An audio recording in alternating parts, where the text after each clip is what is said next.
Caleroga Shark Media.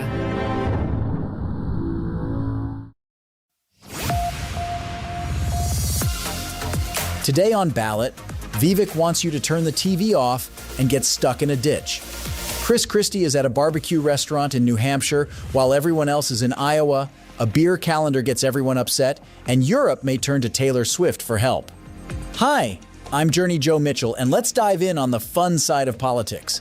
It looks like Republican presidential candidate Vivek Ramaswamy is not holding back when it comes to the Iowa caucuses and the mainstream media. He's decided to air an ad during tonight's CNN debate, and it's got quite the message.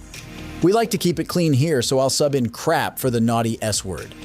In a no-holds-barred fashion, Ramaswamy urges viewers to turn this crap off, accusing the network of rigging the final televised showdown before the Iowa caucuses. According to Ramaswamy, the mainstream media is up to some shenanigans trying to tilt the Iowa GOP caucus in favor of the corporate candidates they can control. He's telling voters in Iowa markets, don't fall for their trick. He's making it clear that they don't want you to hear his take on the truth behind January 6th, the COVID origin, the Hunter Biden laptop story, and all the other things they've supposedly lied about. And how does he suggest you handle this situation? Well, he's got a direct solution for that too, Ramaswamy boldly states. So you can fix that. Take your remote and turn this crap off. And just to drive the point home, he aims his own remote right at the camera and the screen goes black. Ramaswamy has found himself in a bit of a weather-related predicament. After lambasting other candidates for canceling their events due to severe winter weather in Iowa, he had to cancel 3 of his own campaign events on Tuesday. Ramaswamy initially announced on social media that he was postponing an event in Coralville, Iowa, citing the weather conditions, which he claimed made it effectively impossible to safely get from Des Moines to Coralville. Later in the morning, he released an updated schedule that no longer included campaign stops in Burlington, Iowa, and Keokuk, Iowa. It's quite the turn of events considering that just a day prior, Ramaswamy had proudly held his planned campaign events in Northwest Iowa, taking a jab at former South Carolina Governor Nikki Haley and the Trump campaign for canceling their events due to the weather. He even told his audience in Sioux City, "If you can't handle the snow, you're not ready for Xi Jinping." Around 3 a.m. on Tuesday, he took to Twitter to share that his SUV had gotten stuck in a ditch after a more than 5-hour drive from Northwest Iowa to Des Moines. But don't worry, a good Iowan came to the rescue and they managed to push the SUV out of the ditch.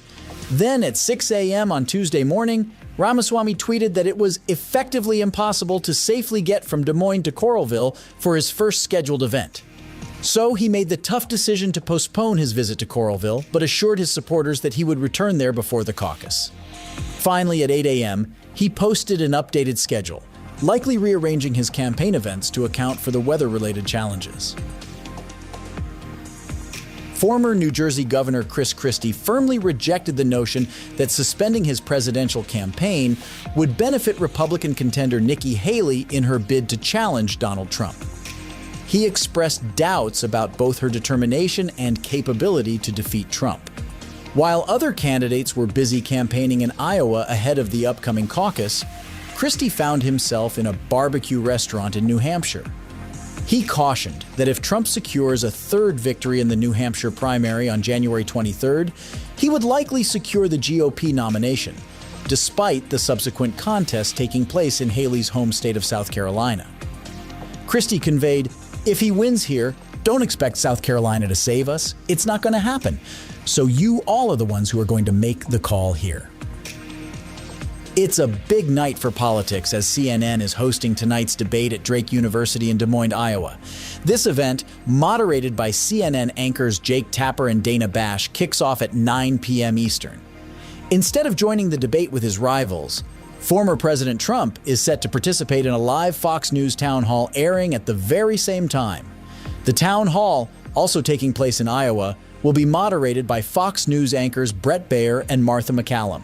Looking ahead, Democratic lawmakers are grappling with the idea of President Biden debating Trump, with some expressing reluctance due to concerns about elevating the GOP nominee. Trump has expressed eagerness to debate Biden, even suggesting the possibility of 10 debates. Senate Democratic Whip Dick Durbin voiced his reservations, recalling Trump's behavior during debates with Hillary Clinton and citing the potential for Trump to showcase his extremism. While Democrats publicly emphasize Biden's record of accomplishment, they privately hope that Trump's legal issues and controversial statements will deter women and swing voters from supporting him. Age is another concern, with Biden being 81 years old if he faces Trump again, 4 years older than Trump. Some Democrats worry that if Trump surpasses low expectations in a debate, it could be as advantageous as winning outright, akin to the 2000 presidential campaign when George W. Bush exceeded expectations.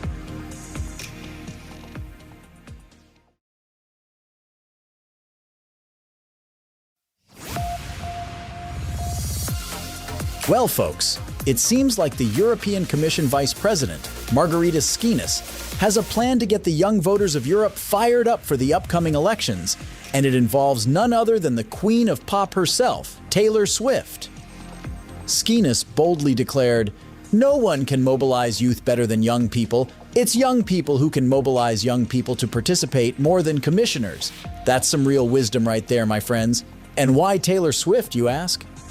Well, Schinas is hoping for a little special shout-out from the Time magazine's Person of the Year. He even said, "I very much hope that someone from her media team follows this press conference and relays our request to her." Talk about a direct approach, folks. Now, if you've been living under a rock, you might not know that Taylor Swift has a track record when it comes to rallying young voters.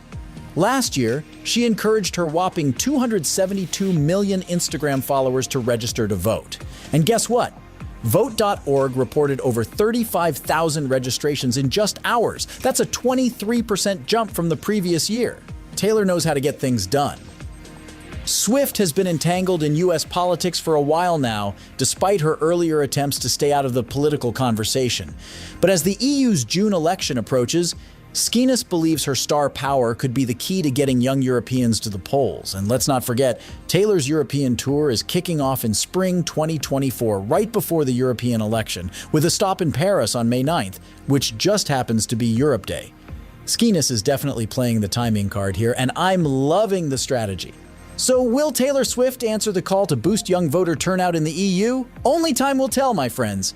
But one thing's for sure, Schinas is banking on Swift's star power to make a difference in European democracy. Stay tuned. On late night, Stephen Colbert chimed in on Nikki Haley's black friends. Colbert joked, "Oh yes, she had black friends, but then they heard her opinion on what caused the Civil War." And yes, slavery is the obvious answer to what caused the Civil War. Just like Donald Trump is the obvious answer to what caused Civil War II. Meanwhile, Jimmy Fallon had fun at Donald Trump's expense, saying, "At this point, the courtroom sketch artist doesn't even draw him. She just traces the grooves in her desk."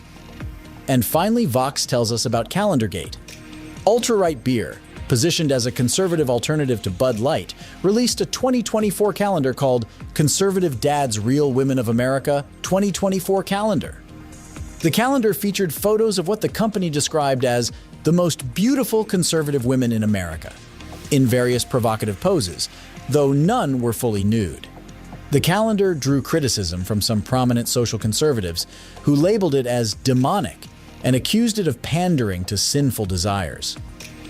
Jenna Ellis, one of Donald Trump's attorneys during the 2020 election, questioned whether conservatives were staying true to their moral values, while others defended the calendar, arguing that it was an example of the right's inability to connect with everyday people.